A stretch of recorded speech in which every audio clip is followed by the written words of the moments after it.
Price Lord. பிரியமான சகோதர சகோதரிகளே, நாளைக்கு நாளான்னைக்கு மறுநாள் 3 நாள் ஜெபம்.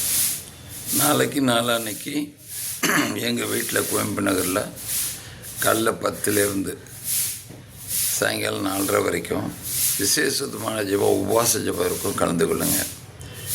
நாளைக்கு நாளான்னைக்குன்னா 12-13 வெள்ளி சனி மறக்காதீங்க, ஜெபிச்சுக்கிறேங்க. ஞாயிற்றுக்கிழமை 14ஆம் தேதி ஸ்ரைனில் பல்லாரியில் மத்தியானம் 1 மணிலேருந்து 5 மணி வரைக்கும் நடக்கும். விசேஷமான இந்த கடைசி மாத கடைசி வருஷ தியானம். கடவுள் உங்களை ஆசீர்வதிக்கட்டும். Praise the Lord.